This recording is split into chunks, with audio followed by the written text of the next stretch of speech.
Sithanda ukulamukela ababukeli labalaleli elisendaweni zonke ezitshiyeneyo kuona lo umhlaba. Sibonga uNkulunkulu osinikeza ithuba njalo ukubana sibuye sizodaditsha ilizwi lakhe. Mina engikhulumayo ngu-Elder Amos Maforo. Ngiza kunxusa ke abangani bami labo lapha ukubana baziveze namhlanje.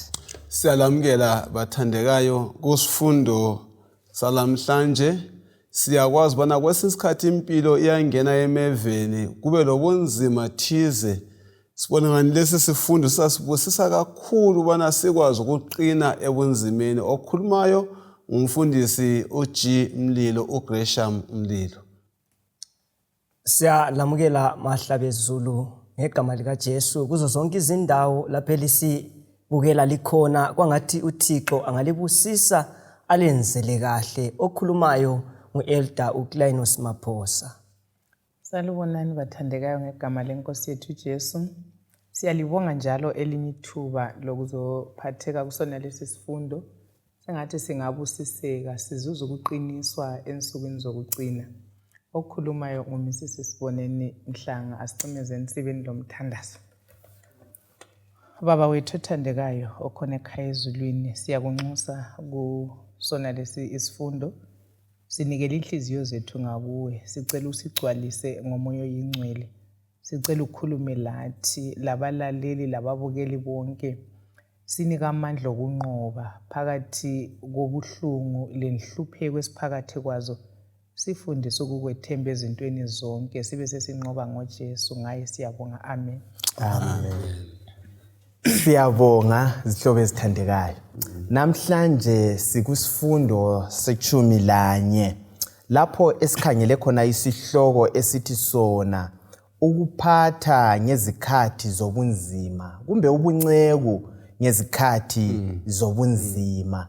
Lapho kungakuhle, kungaba kusempini, kungaba umkhonomi welizwe uphansi, kungabe kusephakathi komkhuhlane, kungabe kuphakathi kokuswela, kungabe ilizwe kuyalwiwa kulelo lizwe. uNkulunkulu ukhangelele ukubana siqhubeke siphatha, siqhubeke simkhonza. Kunsukwana ezidluleyo kumbe silokho siphakathi na kwakho, phakathi kohlupho esilalo lona lolu olo COVID-19. Kube nzima lokukhonza, lokuphatha, lokuthi siphathe njani ingcebo kaNkulunkulu. Laphakathi kwesikhathi esinjalo, uNkulunkulu ubekhangelele ukubana akhonzwe lenzuzo la ngenotho asinikezele yona iphatheke emsebenzini wakhe. Yikho esiyaba sikuxoxa kusifundo sethu sanamhlanje. Sakhangela ke indinyana yokwaziwa ngekhanda, amahubo ngu-50, ivesi ngu-14 lo 15.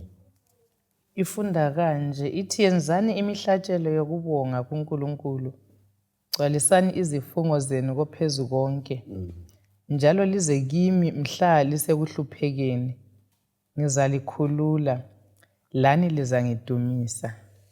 Bangani bami, ake nisiqathanise lapha esikuzwayo ku-text yethu leyi, kuvesi lesibalileyo, lesihloko sethu lalokhu esikuveza siveza isifundo, kuyini esikuzwisisayo ngokuphatha ngezikhathi ezinzima. Othi ngithathe kumzila othi kuvesi 14 kumahubo u-50 labethi ugcwalise isithembiso sakho kophezu konke.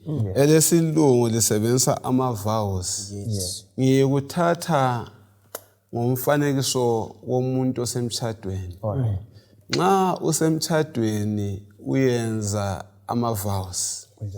Uthi wena ngiyakuthembisa ukuthi kukuhle kukubi. Ngiyakuthembisa ukuthi kuphiliwe kugulwayo. Ngiyakuthembisa ubana sinothile singabayanga. Ngeyindlela uthi wena singaba lobunzima bokugulelwa, singaba lobunzima bokuba ngabayanga. Ngizakugcwalisa kuphela isifungo sami, ngizahlala lawe sesahlukaniswe ukufa. So le ivesi le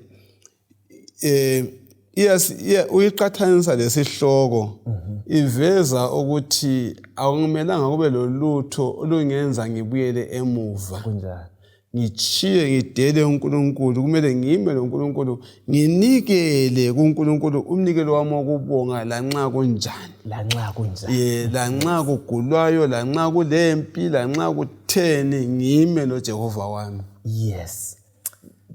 Ngifisa ukungezelela kulokho okukhulunywa ngumfundisi womlilo. Yes.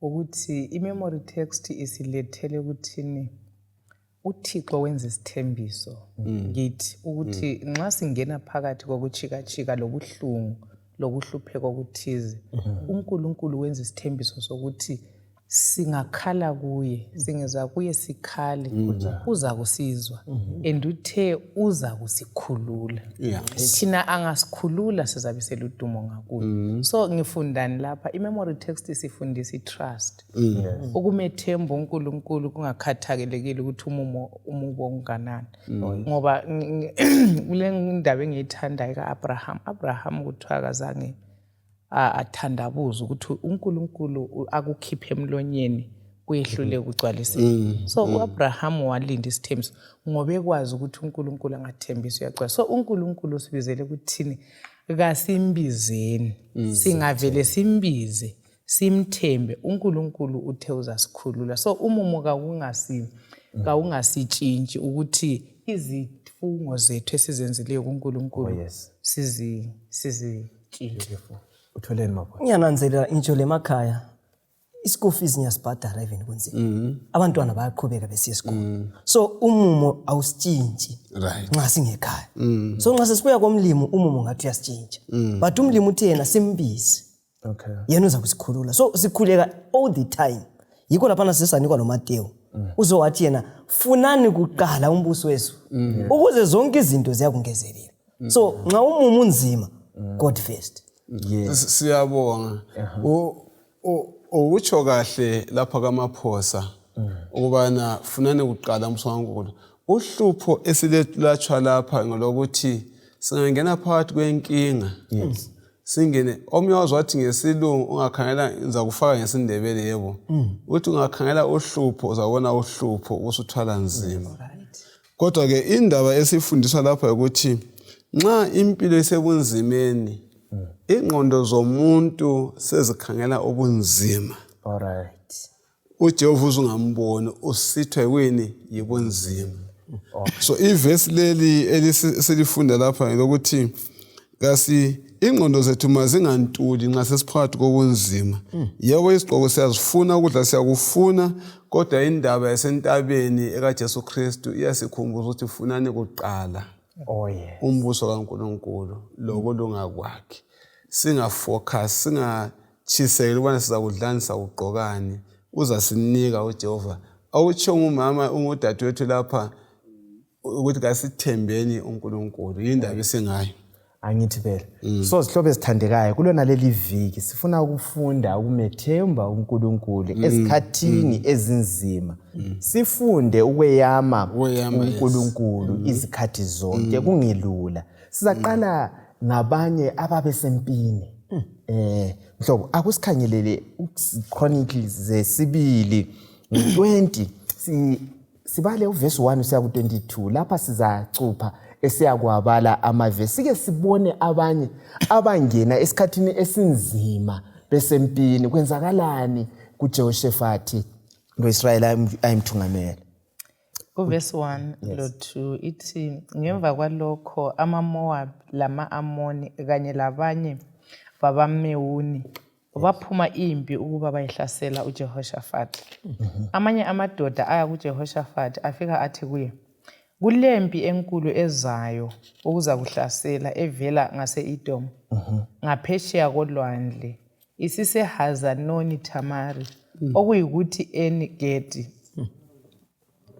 Ngokwethuka uJehoshafathi wazimisela ukumdinga uJehova uNkulunkulu. Wamemezela ukuba kuzilwe ukudla kulo lonke elakoJuda. Hey. Bafowethu lodadewethu lapha nansi impilo suyizwile. Kulebutho elizayo ukuza kuhlasela. Singabalanga uJehoshafathi inkosi yakwaJuda. Kuthiwa yayizithembile, yayilebutho elaliqeqeshisiwe. Yes. Wayengamelana yiloba yisiphi isitho. Kodwa uJehoshaphat esezwile enganqoba, engazihambela izinqobela, kodwa ke kenzi njalo. Kuyini akwenzayo? Kuyini akucabangayo? Usangaphi uhlupho lwakhe? Ngibona ke lapha kusiphendula umbuzo othona okwenza kumbe indaba le ilasifundo bani sakomoya empilweni zethu. Iyasibuyisela futhi kundiyena ufundwa ngekhanda. uJehoshaphat usebhekane lempi. Yes. Yebo ibutho lihlonyisiwe liqeqeshisiwe nje bana usutshilo. Kodwa uJehoshaphat kasangakhangele amandla empi yakhe. Yes. uJehoshaphat okwakha kwenzayo okwakomoya sikunanzelayo ukuthi ubiza igama likaNkulunkulu. Yes. Uyakhuleka kuNkulunkulu. Yes. Uyazila ukudla. Uyachiya lonke ithemba lakhe ebuthweni kodwa bese bheka kubani kuNkulunkulu. Athi uNkulunkulu nguye ngumbe kanjani phambi kuzo zonke izinto ke. Yisifundo esiqhakathekile empilweni zethu. Umntana esikolo kathi sibabhizi bayastada benza yonke into. Kodwa ungabeki ithemba lakho ukuthi hayi ngistadile sengiright. Ustate wenza yonke indlela yakho, beka ithemba lakho kuNkulunkulu bana akuphathise ekubhaleni. Wazi nganza ukuthi siyabhala ustadile wenza yonke into, chaye likhanda ugule. Yeah. Okunye ngifuna ukuthi ngithinto umzekeliso ukuthi nxa sisehlelwa izimpi empilweni zethu singagulelwa kuyini lo mhlanga esikwenzayo umntwana esegula siye altarini first yini siye dinga usizo lukaNkulunkulu kumbe sihle sigijime siye kudokotela. So uJehoshaphat sisethela isibonelo esihle sokudinga uNkulunkulu kuqala. Last uJehoshaphat wayelenkambo. Wayeke waya empini labo Ahab ebancedisa kusenzakala wabona benqotshwa ngoba amandla kaNkulunkulu engekho. So wayekwazi ukuthi umunqobi wezimpi empilweni yomuntu ngoNkulunkulu.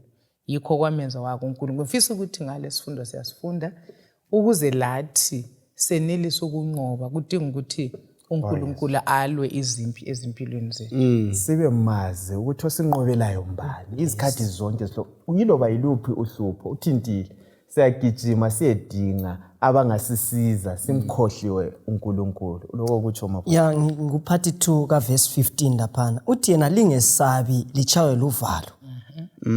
Impi le kayisiyo yena. So enyakikho ukuthi balaleli ukuthi impi esiyilwayo emhlabeni kayisiyo yethu. Singaba nama problems kumbe sibe lezi nhlupheko. Kakumelanga sizilwele. Kumele siye emthandazweni. Alright. Imthandazo uthi yena iyaphendula nxa sicela nxa sikhala. So uthi kuyaphendula imthandazo nxa sikhala kuyo. Right. Iverse ka12 lithena. Yeah. Ngoba thina kasilawo amandla okulwa lale impi enkulu kangaka eza kusihlasela kasikwazi esingakwenza kodwa sikhangele kuwe. Khangela ke ushilo thina esekufunda kuleli viki yekweyama kuNkulunkulu. Ngibona lapha futhi kuphuma umpawu kumbe kuveza ukuthi umuntu loka uyama kubani kuNkulunkulu, ithemba lakhe likubani likuNkulunkulu. Uhlaza inqunu lokuthi ngempela mina angikwanisi ukulwa lokho. Lapho engakwanisi khona ninikela uJehova. Mina ngizwa mfundisi futhi liyakele nanzelela ukuthi uJehoshaphat nxa umbone ngani uveza khona ukuthi thina we are helpless. Yes. Mbone ngani kulapho esehluleka khona njengabantu ukuthi sizwisise ukuthi asilamandla futhi asilandele singazincedi. Nxa usese le mali kungabe kuseselezihlobo ezinganceda uNkulunkulu kasiyambeka eceleni. Uthola ukuthi size siyekhuleka soku sesibonile ukuthi konke okunye sokwehluleka. Ikanti bekwemeye sikufunde ukuthi sikwazi vele ukuthi okunye konke kuyehluleka uNkulunkulu ngokuqala. Indaba ngiyokufaka uNkulunkulu kuqala. Asifundeni lokho kwenziwa nguJehoshaphat. Ungabe ulolwazi lobuciko obuthile olabo. Asifundeni ukuthi uNkulunkulu abe khona kuqala. Sesitshilo ukubana bahamba bayakhala kuJehova kuvesi ngo12 uvesi ngo15 useyithintile laphana. Asikhangele lapha uvesi ngo20. Sizwe ukuthi kuvesi ngo20 lapha kuyini okwenzakalayo bathenjiswana. Ukwathi ekuseni kakhulu basuka baya enkangala yaseTekoa. Bathi besuka lapho uJehoshafati waphakama wathi, lalelani kimi bantu bakoJuda lani baseJerusalema. Thembelani kuJehova uNkulunkulu wenu uzaliphathisa. Yes. Sethembe kuJehova. Yes. Le version ithena thembani inkosi uNkulunkulu. Kule gama imbwane lisale lapha. Thembani inkosi uNkulunkulu wenu liza kuqina likholwe abaprofeti bayo liza kuphumelela. Ngithatha leli gama ethi likholwe abaprofeti bayo. Kuqakathekile lokho. Yikho siyafuna ama version wonke la siphume le ndaba esifunayo. Into eqakathile elethwa nguJehoshafati ukuthi Israel Juda funda ukuthemba abaprofeti uza kuphumelela. Asifundeni ukuthemba ilizwi likaNkulunkulu siza kuphumelela. uNkulunkulu ulokhe lawula izenzakalo zakona lo mhlaba. Kukho konke singena kikho. Ungabe usempini, ungabe lesikweleto besikhuluma ngaso amaviki adlule. Yiloba kuyini ophakathi na kwakho okukhathazayo. Themba abaprofeti bakaNkulunkulu. Simthembe uNkulunkulu siza kunqoba siphumelele. Lapha kuthiwa basuka bayahlabelela. Yazi ukudumisa uJehova uphakathi kohlupho lapho kuyancedisa ukunikeze amandla. So ngokuthemba abaprofeti la njengebandla lensali kuyini esikutholayo kuqakathekile okusikhuthazayo ngenkulumo le ukuthi sithembe abaprofeti siza kuphumelela. Siyabonga ukuthi belokho ngicabanga ngayena le ndawo esixoxa ngayo ukuthi umemezela ukuthemba uthemba abaprofeti. Lokho kuthemba abaprofeti bathandekayo kuyasiphathisa ubana singeyami emandleni ethu. Sekuchilo above all. Yakade ufuna ukuthi sona sokuphuma ekhanda la emothi. Alright. Yes. So zakuletha ukuthi asifundeni ukuthemba abaprofeti. uAmos 3 uthi yena uAmos 3 verse 7 uthi yena uJehova akenzi lutho angazisanga abantu abaprofeti. So indaba zonke ezenzakala lokuzakwenzakala emhlabeni wona lo sizakuthinta siqhubeka siya phambili lezikhathi ezinzima ezibuyayo uJehova uzitshilo ngabaprofeti bakhe. So asithembeni abaprofeti siza kuphumelela ezikhathini zonke lezi ezinjani bakithi. Kade mfumana ezinzima sokuphenduka. Yeah, sokuphendukile kuyaphenduka phela. Alright. Bengikhangele lapha ukuthi lokho kungibuyisela lapho esiqale khona ukuveza isifundo. Alright. Sikhangele le ndoda le ibhekane lempi ebakhuthaza ukuthi hayi thembana kanjani abaprofeti lizakuma lizakuqina. Kuyangibuyisela back ekuthini singakhangeli inhlupho. Isikhathi esiningi siyakhangela ini inhlupho. Ungakhangela uhlupho kuyakuquma amathambo. Kuyakwenyelisa. Uhlukele phansi kwesinye isikhathi. Yes. Kodwa ke themba ilizwi kaNkulunkulu ubana nxa eJohana nafunani kuqala umbuso wami lokulunga kwami. uJehoshafati lapha uveza impawu zokufuna uJehova. Uyafasta, uyakhuleka, uyama ubani kuNkulunkulu uzo zonke izinto. Impilo ngeyakho kayiso yami. Kuyaveza soba bana lo muntu wenzani. Khangela umvuzo okwenza kwakhe. Waphumelela kuleyo mpi. Yikho imdumisa uNkulunkulu. Kakhulu. Enye ingxenye ngifuna sike sikhangele lapha. Ukwethemba uNkulunkulu. Singathembi imali zethu. Singathembi amandla ethu. Abanye bayathemba amahashi. Abanye bathemba ibutho, abanye bathemba imali, abanye bathembe amandla, abanye bathembe impila kahle. Yazi ukuthi mina ngingadla yiloba kuyini. Vele ngile medical aid. Ngingadla ngenza yiloba kuyini mina ngisaqinile mina.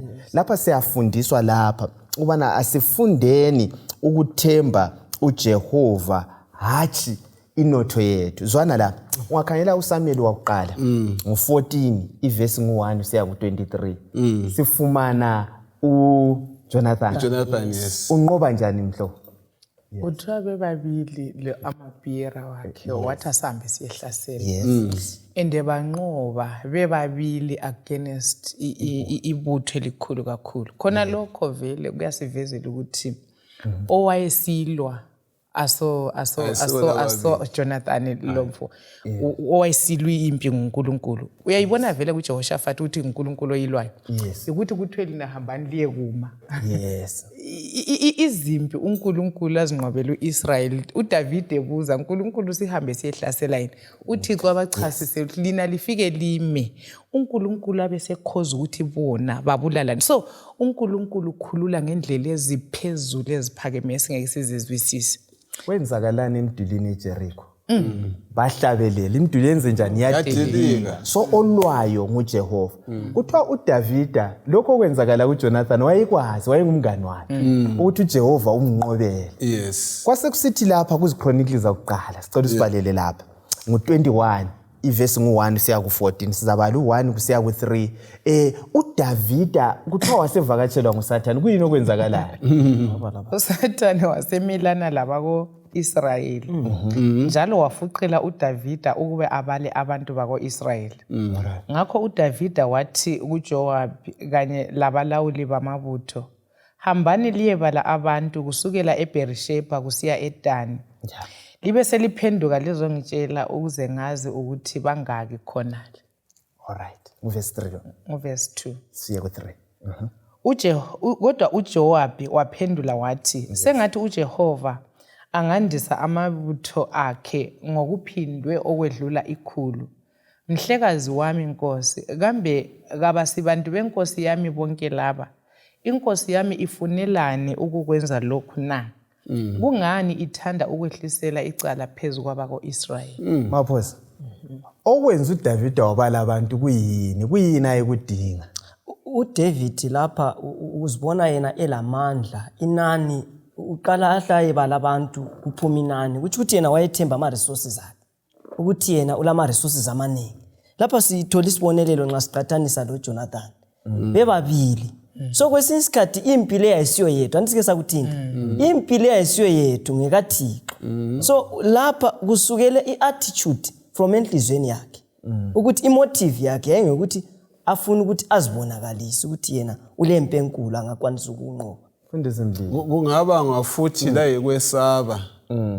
Ukuthi kambe nxa sengiqonene la lempi engaka ngizenelisa yini? Ngilempahla ezingakanani njalo sechila uMaphosa. Indempahla ezingakanani ezingenza nginqobe leli butho abesefuna ukuyebalwa abantu.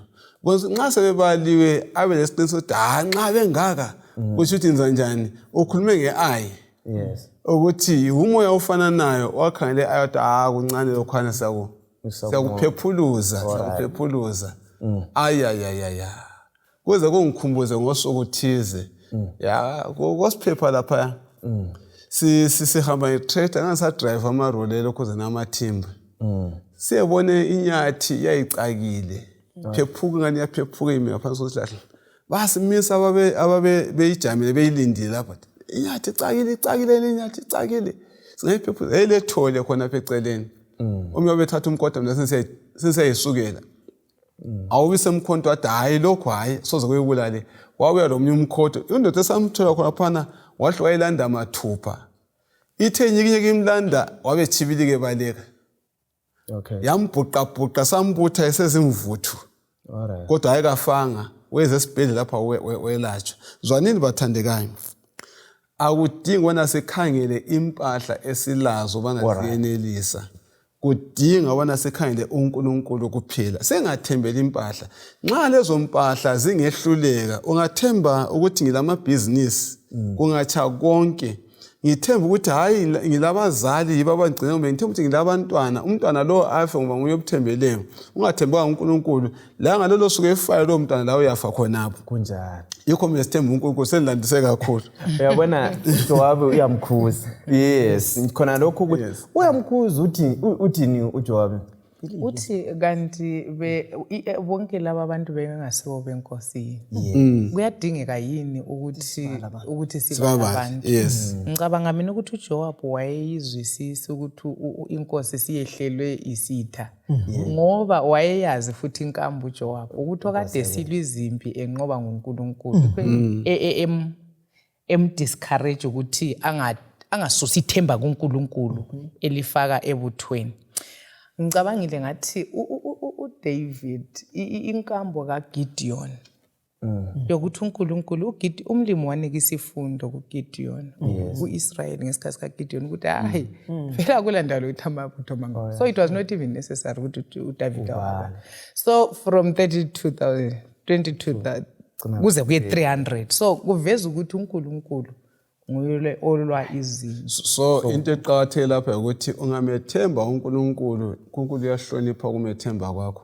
NjengoCromwell ngo1599 yes owathi kubafana bakhe bafana empini thembani kuJehova ligcina impuphu yombhobho yomile kodwa bekanti thembele kubani kuJehova. Ulethe indaba lapha engifuna sichasise la sikubhalansa kanjani.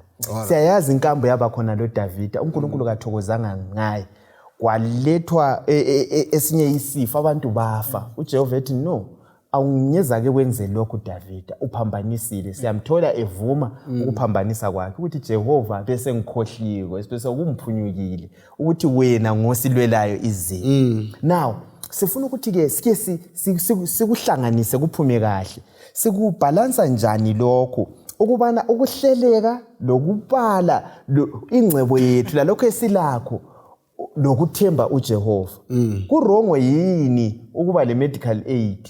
Kurongo yini ukuba le funeral policy? Ngithi mina ngizathemba uNkulunkulu kuphela nguyozanakekela. Sikubhalansa njani? Sifunde ngoJoshua lapha ekuqaliseni. Yes. uJoshua ibutho lakhe wayelitrainile sebesibale lesilungu wayeliqeqeshise okuswayo wenza yonke ingxenye yakhe yenza yakho ingxenye usonika uJehova yakhe ingxenye kunjalo angithi phela. Yes ngangithola abantu abansundu lapha abantu abansundu nxa besebhoreni vele iningi labo abafuna ukuya ku practice baza kuthemba bayithi ijuju bathi yena uzabona bahambe bedinga ezinto awungeke wanqobe ebhoreni kwalidlala ibhora mfundisi umlilo awunqobe ungapracticeanga. So thina esikutshoyo asingeneni senze singakwenza ngamandla sipractice sibe fit bese sithemba uJehova. uJehova sekele ukumfaka kuqala ngeyindlela sengathembi itraining esiyenzileyo. Yebo sitraining kodwa singakuthembi sithembe ubani uJehova sitsho njengoJoshua lokho kukhulu kithi singeke sakwenelisa. Babathi bona ngesilungu bathi bona human effort plus divine power equals to success. Umuntu eyenza ngamandla akhe uhlanganise lamandla ezulu kuba lokuphumelela. Asizihlaleli singenzi lutho kule ngxenye esimele siyenze. Angithi phela. Yes. Ufuna ukutsho something? Sokuthethwe. Alright. Singadlulela lapha. Singakhanyela lapha siqhubeka la ngezikhathi ezinzima la. Kuyafika isikhathi mhlobo esimele siphumule. Angithi phela sibuthile sabuthelela izinto. Abantu bayawoda bengayithengisa. Ngazumbele yakuzwa lokho. Okuthiwa yihoarding. Uthola umuntu kulamagqibagqibo okudla egcinile umuntu konke lokho akungasukuthi uyisitolo. Lapha sifundiswa ukubana asifundeni ukuphungula. Umuntu uthola ulezindlu ezinengi, ulezimoto ezinengi. Kukanti udriver imota eyodwa. Likhumbule lapha sifuna ukukhuluma ngezikhathi lapho esesiya khona. Usikhangelele lapha uPetro wesibili ngo3 ivesi ngo3 usiya ku12 za ukhetha ambala bona kuqala kumele liqedisise ukuthi ngezinsuku zokucina kuzafika abaklolodayo baklolode belandela inkanuko zabo ezimbi bazakuthi kungaphi ukuza lokho akuthembisayo selokho obaba bafayo konke kuqhubeka njengokwakuvele kusenzakala kusukela ekuqaliseni okudaliweyo. Bala u9 to 12. U9 to 12 abesesithi inkosi kayiphuzi ukugcwalisa isithembiso sayo njengokuqedisiswa ngabanye ngokuphuza. Iyalibekezelela ingafuni ukuthi lamunye abhubhe kodwa ukuba umuntu wonke aphenduke. Kodwa usuku lwenkosi luza kufika njengesela. Amazulu azanyamalala ngokuhlokoma. Imimoya izaqothulwa ngomlilo. Lomhlaba lakho konke okukuwo kuza kuchabalaliswa. Njengoba izinto zonke zizachithwa ngale indlela. Lina kumele libe ngabantu abanjani na? Kumele liphile impilo engcwele leyo kumesaba uNkulunkulu. Lisalindele usuku lwakhe liphangisise ukufika kwalo. lolo suku luzaletha ukuchithwa kwamazulu ngomlilo njalo imimoya izancibilikiswa yikuchisa. Maphosa kuyini uPetro asitshelayo lapha?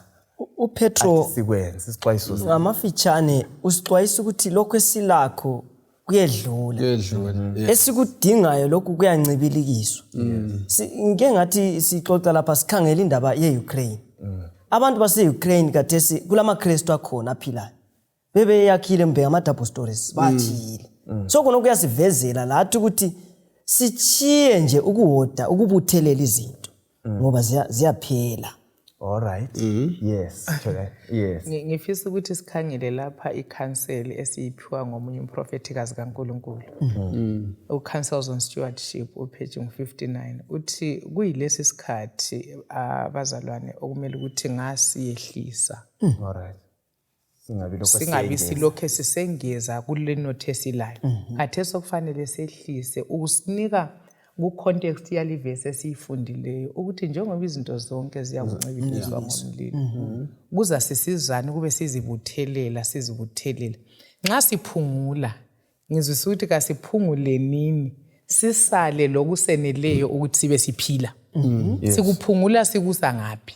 Singaziseyivi thina. Siphungula sisisa emsebenzini kaNkulunkulu ngoba uthe kufanele siphangisise. Ayizindaba sifuna ukuphangisisa ukuthi inkosi masinyane ngoba uMateyu 24:14 ivangeli elifanele lichunyayelwe kube yibufakazi. Umhlaba the last person umuntu wokugcino sizwe ivangeli kuphela kuzafika. So sifanele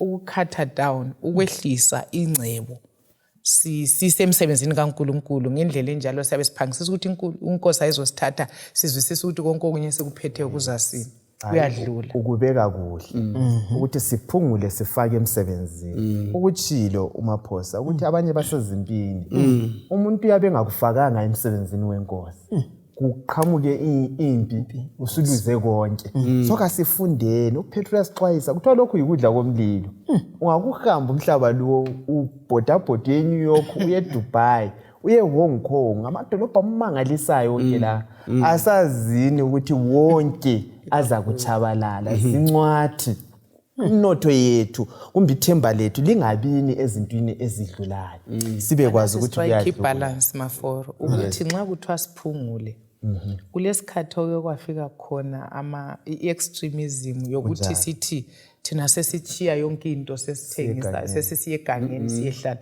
ngicaba abaze baphenduka indlela sisenzani uyakubona sekutsho siphungula sizwisisa ukuthi umhlaba uyadlula siqhubeka siphila khonokho esikudingayo kuyikho esilakho. Yes, sisizama ukuthi singacabanga ukuthi sokumele abantu bathe bayethengisa ngaba writings yakufaka kucace. Yes, bemfuna uqedisa ngithi early writings uthinta indaba yokuthi kuzafika vele isikhathi uNkulunkulu azasinyenyezela khona umoya ingcwele uzasichazela ukuthi ingcebo yethu siyidispose njani siyithengise njani futhi ngemalini nini isikhathi sizasitshelwa lentengo sizayitshelwa so umoya ingcwele uzasincedisa ukuthi konke lokhu sikwenze njani and kuthiwa wenzela ukuthi amandla ethu lalokhu uNkulunkulu ayekufaka esandleni kungasali ukuchithwa ngibahlayana kumisa lo msebenzi kaSathane. Yebo mfundisi siyabonga.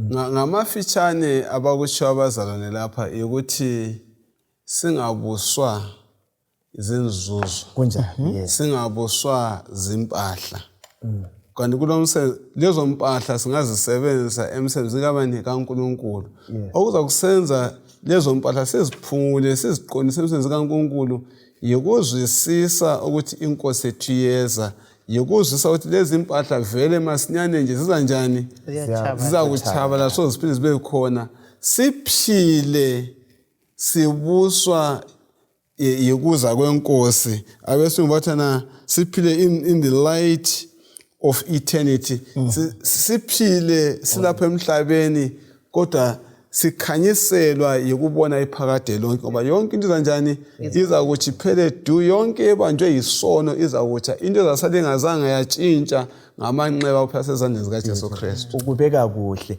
Maphosa ngifuna ukusincedise la ubuyokwenza njani wena nxa ubuyaphila ukwazi ukubana uJesu uyeza kumnyaka elithumi emihlanu kumbe emithathu yona leyo kuyini obungakuguqula impilo yakho? Ebekade ngingakwenza ukuthi ngiqalise ukulungiselela ukuza kwaJesu masinyane. Ngisebenze gadalala ngihlele izinto zami. So ukuqhakathekileyo number 1 ukuthi ngifake uNkulunkulu kuqala. Kunzuzo yami yonke akuthi ukuthi ngiphungule kakhulu. Kodwa ngistrike ibalance yami yokukholwa ukuthi lokho kuyamsebenzela yena uThixo kumbe lokho akumsebenzeli. So ukuqhakathekileyo lapha ukuthi wena kumele sithi focus sibe le direction. So njengamaKristu kumele sinanzelele ukuthi ngo1844 likhumbule ukuthi kwenzakele lokho. Bake bathengisa impahla besithi uJesu yabuya. So ngezinye indlela ibalance singayistrike ngokuthi kasinanzeleleni ukuthi singayalokho sikuthi la sikufakeni kube nganele. Mina imali ekade ngabe ngilayo ukuyathenga iplaza benyahle ngingasalithengi. Nxa ngizwisisa ukuthi uJesu in 3 years uyabesela bengizahle ngiyichanele emsebenzini. Kodwa ke umcabango lapha yilo othwana lanxa kunjalo lanxa ingakwazi uyabuya nini kodwa kangiphile sengani uyabuya kusasa ngiplan esengani zahlala iphakade lo. Yes, ingqondo esifuna ukuyichiya nje ukuthi kukho konke sikwenzayo asiphileni sikwazi ukuthi uJesu angabuya loba nini. Angithi phela azosithatha siye ekhaya singabuswa yimali yinotho yilokho esilakho. Kusisa lapha ake nisifundeni ukuqhakathekisa okuqhakathekileyo. Uprioritize impilo leyo ube wazi ukuthi lokho yikho okuqhakathekileyo engaqala ngakho. Yes, uMakho 12 verse 30 uthi yena wothanda uJehova uNkulunkulu wakho ngenhliziyo yakho yonke, ngomoya wakho wonke, ngengqondo yakho yonke, nangamandla akho wonke. Sithande uJehova. Ake usibalele uMateyu 6 verse 24. Ithi kakho ongakhonza amakhosi amabili. Mhlawumbe uzathanda enye azonde enye. Loba uzabambelela kwenye azonde enye. Lingazake likhonze uNkulunkulu njalo lemali. Hey, yamuzwa uJesu. Kuyini esikutholayo lapha? Uthini? Esikuthola lapha ukuthi akuvumi ukuthi ukhonza amakhosi amabili. Either imali ingaba yiyo ithanda kakhulu uzayikhonza. So lapha esikutholayo lapha ukuthi kumele sikhonze uNkulunkulu ngenhliziyo yethu yonke. Nxa kuyikuthi nguye simfaka kuqala. Kodwa nxa kuyikuthi inzuzo yiyo ngiyifaka kuqala, ngizaqala ngenzuzo. So lapha ukuthi si strike ibalance balaleli ukuthi uNkulunkulu kabe kuqala. Mfundisi Ndebele, nxa usumkhonza ngenhliziyo yakho yonke amandla akho wonke lomoya wakho wonke kusalani vele? Befuna utsho njalo ukuthi yena ngavele ngithela amanzi la agcwale la. Yes. Aphelele la. Yes. Angaya ngaphama amanzi ngase mfuthu ngafa. Ngenye indlela ngavele ngifake inhliziyo yami yonke kuJesu Kristu akusala ndawo kaSathane. Yes, beautiful. Yes. So kukho konke sikwenzayo izwane ibala elisetshenzisiwe kazangathi kunzima hayi uthi kakwenzeki kachonga ukuthi it is hard or difficult uthi it is impossible uthi kakwenzeki ukubana ukhonza amakhosi amanjani bayini amabili lobuzama kanjani yekho phela akulasithembo sokukhona yekho phela akwenzeki ukuthi nxa senhle ngafaka wonke amanzi engilawo agcwala embodleni lawo ngiphinde ngibe lamanye amanzi zafaka kwenye indawo uba wonke ade ngilawo asela inhliziyo yami yonke nxa isingene phakathi kuJesu yaphelela lapha angilayo yesibili ukuyifaka ngale ngizayikhonza njani inkosi yesibili ngala ndawo yemaster yesibili esitholayo ukuthi ithrone yenhliziyo yomuntu inhliziyo yomuntu ilesihlalo esodwa right yikho engikuzwisisayo either kuhlezi uNkulunkulu kumbe kuhlezi uSathane. Yes. Utsho kahle kahle setshintshe indawo yamanzi ukuthi nxa kulesitulo esiyi1 enhlizweni yami ngahlathi Jesu uhlale occupy isitulo lesiyana izasithatha ngaphe sibili sokuhlala omunye umuntu wesibili. Siyabona ukuthi inhliziyo yami enyithe akulanto enjalo. Ngithi vela akuso half kuthwala amadongi. Akuvumi ngamafitshane maforward yena singathunjwa yinotho. Yes, yikho lokho. Khanyela lapha uJohane waqala ngo2 iverse ngo15 siya ku17 iqambele ezinye izinto lapha. Lingawuthandi umhlaba loba olunye ulutho olusemhlabeni. Uma umuntu ethanda umhlaba, uthando lukaBaba kalukho kuye.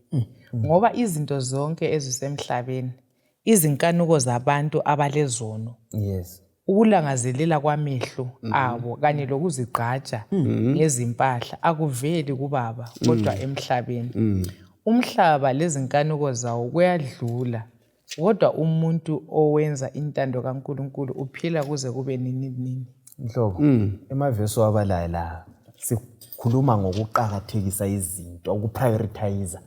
Kuyini esikutholayo la? Kuqanjwe into ezintathu lapha. Asisiqambeni izinto zona lezi ingozi bani efihlakeleyo esingayinanzeleliyo ekhona kuzinto zona lezo okungasiphambula ekumeni ikakhulu ezikhathini zokugcina kuzinhlupheko esingena kizo. Number 1, ukuthanda umhlaba. Yes. Ungavile ukuthi anisikhuluma ngathi ukuthi sihlala sendlelo lethu sile one studio.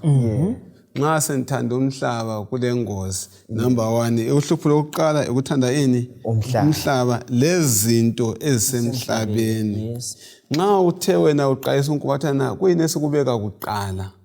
Ngavile mfake umhlaba kuqala ngathi ukona zothi kuphume ube uqale sende problem. Kuyasibuyisela futhi kuMateyu 6:33. Funani uqala umbuso kaNkulunkulu ayikhona umhlaba. Then bisiletha futhi ukuthi uba umuntu ethanda umhlaba uthando kayise kanjani kalukho kuye. Is either uthanda uNkulunkulu, is either uthanda ini umhlaba. Isitulo siyi1 njalo chilo ngoba kukho okusemhlabeni 1 kule nkanuko zanjani zomzimba. Inkanuko zomzimba abesilungu basebenzisa ulust. Ulust nxa usutresa ukuthi kanti nguba nomsunguli welust ukhandwa koSathane. Kunjalo. Yes. Kanti okaNkulunkulu kweni lothando ngokunye. Uthi kule nkanuko zomzimba, yes, lokuziqakisa ukuthi ngibana waziphakamisa kuqala. Yeah. Yes.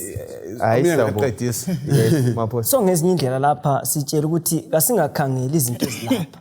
Kumele ukuthi amehlo ethu abheke izinto ezasekhaya ezulwini. Yiziphi lezo zinto zasekhaya ezulwini? Yikuthi sifune uThixo kuqala. Okunye lapha esingakuthola, izinto esizifunayo ziyaphela. Kunjani? Ukudla kuyaphela mafuru. Yes. Kuyaphela. Ukukhuluma mhlo. Le quotation lapha ku Review and Herald ka June 7, 1887. Right.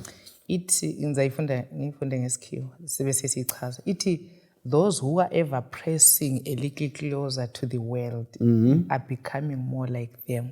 Right. In feelings, in plans, in ideas, and they have left a space between them and the Savior. Then Satan has pressed himself to fill that space. So ithi khona labo abawuthanda umhlaba belokhe besondela kiwo oba increase umkhandlo phakathi kwabo lo Jesu. Nxa kusiba lo mkhandlo oyithatha indawo yisitha. So kusibisela kukhona lokho ukuthi uKristu kayitholi indawo epheleleyo ezinhlizweni zethu. Asibuse nxa simthanda uKristu ngokuphelela ukuthanda umhlaba kusoze kube khona lapho. Hayi kuhle lokho. Uhlupho phela lethu ukufuna ukuthi inhle nisuthe khonapho. Alright. Self gratification. Yes. Asifundeni asithi delayed gratification. Angithi phela uza kusivuzisa uJesu. Sikhanyile uPetro 2 ngo3 ivesi ngo10 usiya ku14. Ithi lapha kodwa usuku lwenkosi luzafika njengesela. Amazulu azanyamalala ngokuhlokoma. Imimoya izaqothulwa ngomlilo. Lomhlaba lakho konke okukuwo kuzachabalaliswa. Verse 11. Njengoba izinto zonke zizachithwa ngale indlela, lina kumele libe ngabantu abanjani na? Kumele liphile impilo engcwele leyokumesaba uNkulunkulu. Lisalindele lolo suku, usuku lwakhe liphangisise ukufika kwalo. Lolo suku luzaletha ukuchithwa kwamazulu ngomlilo, njalo imimoya izancibilikiswa yikuchisa. Kodwa mayelana lesithembiso sakhe silindele izulu elitsha lomhlaba omutsha, ikhaya lokulunga.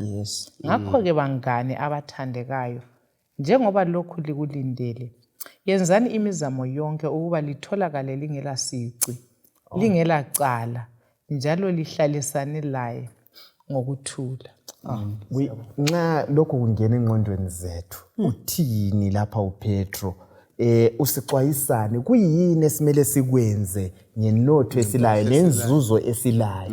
Kuyini simele siphathe ngayiphi indlela? Ngamafitshane uPetro asicebisa khona ukuthi inotho esilayo sinikele emsebenzini wevangeli. Right. Ukuze konke sikwenzayo siphumelele, ngoba uverse 13 uthi yena kodwa ngokwesithembiso sakhe silindele izulu. Lapho kuhlala khona ukuthula, ukulunga, okugcwele khona intokozo. So nxa siphila la kumele sinanzelele. Uverse 11 ngimthandile lapha uthe linanzelele. I-priority so yilizulu. So esimele sikuqakathekise lizulu kulalokho okudlulayo kwemhlabeni. Bese sisupporta iprogram yezulu. Uhlelo lezulu, yes. Lokho engikuzuzayo ngiyakusebenzisa kungincedise mina lapha ngesikhathi esifana nayo kuphakamise umbuso kaNkulunkulu. Yes.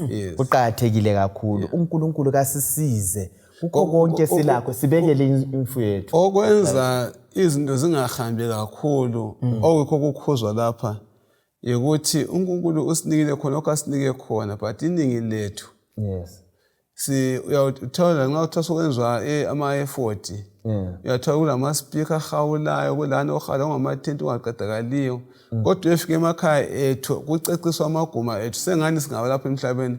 Uhlupho esilalo yikukhohlwa ukuthi into zonke eziza kuncibilikiswa. Angitsho ukuthi siyehlala emawobeni, angitsho ukuthi singacecisa amakhaya ethu, kodwa uma sisenza konke sikwenzayo kasikwenzeni ingqondo zethu zingalahleki ukuthi kayisibo lapha emhlabeni, silapha emhlabeni, kasuphakamiseni umbuso kaNkulunkulu siya phambili. Right. Priority. Liyakhumbula uDavida lo mntanakhe uSolomon bala ukuthi ngeke bahlala bona ebunkanyankanyeni indlu yenkosi iliwo. So kukho konke sikwenzayo asiqakathekiseni okukaNkulunkulu. Maphosi. Ngifuna ukugcizelela enye point lapha nxa ukhulunywa ngama priority. Nanzelela ukuthi silezifuyo ngitshele emakhaya. Ani lapha sikhuluma ngesikhathi sobunzima. Sinikela ukuthi umsebenzi kaThixo uhambe. Akukabi nzima, kuhle ngikhiphe okwetshumi, ngikhiphe inkomo lomnikelo ukuze ivangeli lihambe. Kungakabi nzima. Ngoba isikhathi sobunzima singabuya sikhangelile sike sathinda ngendaba yeUkraine. Uyakuchiya kwizinto lokho. So kathesi kungakavumi ukuthi kuchiye kunikelele emsebenzini kaThixo. uDaniel ngo-12 ivesi ngo-1. Uthi yena uDaniel kuza kuba khona isikhathi esinzima Esokuhlupheka. Esingazake saba khona. Anti sesizikhulumile izikhathi ezinzima lezi. Eza kuthiwa esingayi kuba khona futhi. Ungaya kuSambulo ngo-13 ivesi ngo-11 usiya ku-17. Kule ngxoxo esilethelwayo laphana okubana kuyabe kungasathengwa lokuthengisa. Ikhumbule sikhuluma lapha ngengcebo. Akungikhangelele uvesi ngo-15 usiya ku-17. Okay, ithi saphiwa amandla okuba isifanekiso sesilo sakuqala sisinike umphefumulo ukuze sikhulume njalo sibangele ukuthi bonke abalayo ukukhonza isifanekiso babulawe, njalo sabamba abantu bonke ngamandla, abancane labakhulu, abanothileyo labayanga, abakhululekileyo kanye lezigqili, ukuba babekwe uphawu ezandleni zabo zokudla loba emabunzini abo. Ukuze angabi khona ozathenga kumbe athengise ngaphandle kokuba elophawu lolo olulibizo lesilo leso loba inombolo yebizo laso. Right, siyabonga. Indaba yokuthenga lokuthengisa kumbe indaba yezimali ingena njani ekuhlukumezweni kwakucina komhlaba? Isikhathi lesi esikhulunywa nguDaniel ukuthi siyabe sinzima, kungena njani lokho? Impilo yethu mhlobo vele ibhoda ekuthengeni lekuthengiseni. So umlobi kaSambulo lapho uJohane nxa ebonisa isikhathi sokuphela kuthiwa leso sikhathi asizange sibe khona even embalini. Ungafunda kuhle eLenji White uthi ngoba umoya kaNkulunkulu uzabe ususiwe. uyabe ungekho ukuthi ukhuza abantu. So lesikhathi sizaba nzima. So esikulethelwa lapha ukuthi kuzaba nzima sibili ukuthi siphile. Kuzaba nzima ukuthi siphile, ukuthi ingcebo yethu si spende njani kuza kuba nzima. Akukhumbule mfundisi Mdlilo, siyabonga mhla usuku lwanamhlanje uthenge kangaki, uthengise kangaki. Ifoni ubuthenga, ujusa, amagetsi, konke ikuthenga lokuthengisa. Ukuthela ifuel, udrive ubuya ikuthenga lokuthengisa. Sifundiswani lapha, ipriority simele siqathekise kuphi ngenzuzo yethu. Ubukhuluma mfundisi. Actually nxa ungasayenisibona uthenge kumbe uthengise already sokukususile ubana ube ingxenye yomphakathi. Yes. Uphila njani? Ukuhlukumezeka manje. Yikho ukuhlukumezeka. So into esikhuzwa kumbe esiqondiswa lapha yikunanzelela number 1 ukuthi esizokugcina bathina kuyabe kungachiphanga. Kulobunzima obukhulu bendlela zokuphila nxa ungasenisibona uthenge kumbe uthengise. Futhi kuyasibuyisela kulana umcabango ukuthi lapho kulenotho yakho khona lapho lenhliziyo yakho njani khona. Okungabangela ukuthi nxa solobunzima umuntu agcine esesithana abantu bayalamba wothi ngamukele lokho angamelanga ukwamukele ukuze ngenisibana ngamukele isociety ngithenge kumbe ngithengise. Singakhohlwa ubana isihloko sethu esifunda ngaso vela namhlanje esigijima ngaso namhlanje siyasikhuthaza ukuthi siza kuma kanjani ezikhathini ezinjani ezinzima. Ngesinye isikhathi esinzima sona esesingena phakathi kwaso okudinga ukuthi yena abantu bakaNkulunkulu ithemba labo libuyele kuNkulunkulu kodwa bame beqotho bekhangele uNkulunkulu. Kuyabe kungelula lapho siyakhona. Angithi phela. Bengithi ngimkhumbuze umfundisi uMlilo kwakhuluma nge-true story eyenzakalayo eLupane. Akusithi kancane mfundisi. Hayi yekela ngithathele ichiye eLupane le yaphuma amanye iziphepha kodwa bengayithathi ukwana ngiyilethe. Fune nginxe komunye umuntu imphathe kubi ngoba liqiniso sebesibili. Kodwa ebengikutsho lokho ukuthi kulomfanekiso walaba zingelayo bezingela ngozindwangu bezenkawu bayafaka amazambane egabheni elithize. Ibisifika ke linyamazana ivule isandla sayo ingenise ibisithatha lempahla. Bayakwazi ukuthi ngavile ifumbathe isifumene into eyithandayo. Nxa isifumbethe ukuthi isandla siphume egabheni asiphume uyazi ayitholeka ilwisi ukukhipha isibanjiwe kodwa okwenze wayabanjwa ukuthi lokho ifumbethe impahla eziphethe. uJesu uthena singafumbathi lezi impahla siwomele kulezi impahla. Nxa somele sehlukana lezi impahla salokho esiwomele funa siqine siyekufa siyebhubha lokho esifumbethe ini impahla.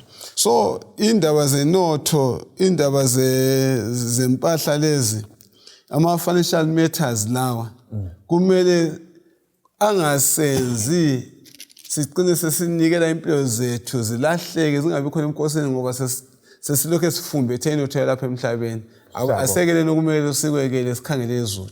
Right. Sifika emaphethelweni lapha. Ungakhangela uDeuteronomy 14 verse 22. uJehova wayekulethile okwakuza kusincedisa isithi antidote yohlupho lwezimali. Wayekulethile uJehova umuthi wokuthi ayelapha abantu ngokwetshumi leminikelo. Nxa sinikela sibuyisela kaNkulunkulu sidiliza ubugovu. Konke lokho esikukhuluma izihlobo kubangelwa inhliziyo egodlayo, inhliziyo engelalo uthando. Asifundeni ukuthembakala kuNkulunkulu lokubuyisela okungokaNkulunkulu. Kuza kusisiza ezikhathini ezinzima ezilandelayo ubana senelise ukunqoba.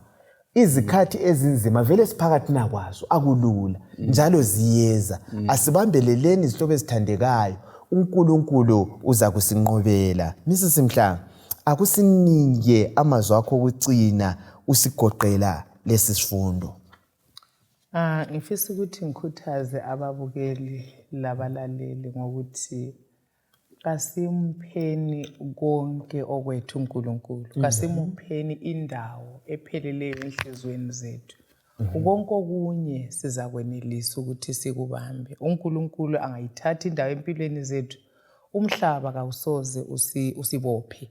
Asifakeni amehlo ethu ezintweni ezingabonwayo, yizwe ezimaphakade. Konke okunye singakubuthelela kasikuxwayeni, singafakeni inhliziyo zethu kikho ngoba kuzadlula.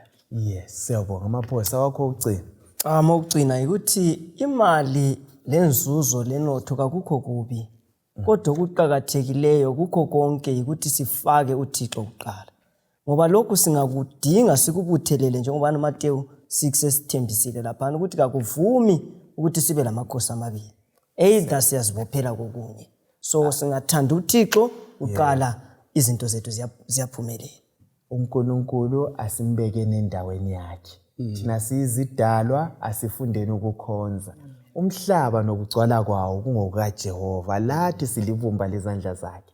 Khona lokho esithi ngokwethu asikho kwethu ngokwakhe. Kuzasincedisa ukuthi ukunikele ungakugodli. Mfundisi Mlilo uza kusigoqela ubususinikeza umthandazo. Ukwalusa ngezikhathi ezinzima kumbe ukuma ngezikhathi ezinzima ingawugoqa ngamagama wona la aka Psalm 50 ivesi ka 15. Lapho uJehova ethi yena nxa usuphakathi kokuhlupheka biza igama lami. Mina ngizakukhulula wena usungidumisa. Ubunzima buyeza bathandekayo. Siyawugulelwa, sangena phakathi kwendlala lakho konke okunengi asibizeni igama likaNkulunkulu. Uthembekile yena ubana asikhulule ebunzimeni. Asimdumiseni kokuphela, asigwena amakhanda sibeni lomthandazo, sizinikele enkosini. Baba wethu othandekayo osezulwini lalapha emhlabeni. Sikhothamisa amakhanda khonapha bakhona eUkraine. Abantu abakho baphakathi kobunzima bayagijima kukhala amabhomba lani. Kodwa sikwaziyo Nkosi ukuthi wena ukhona njengomdali wabo. Yenza ithemba labo lingaphunyuki kuwe, bengakhangela izinhlupho kodwa bayame kuwe. Bakhona abantu abakho kumakhaya ehlukeneyo, indlala iyahlasela, abantwana bayagula, izihlobo ziyagula. Ithemba labo kalibe kuwe kuphela, ngoba ngothembekileyo othembisayo ugcwalise izithembiso zakho. Akusibuse ngalesi sifundo usiqinise sikhanye nombuso wakho ozaba masinyane egameni lakho siyakhuleka. Amen. Amen.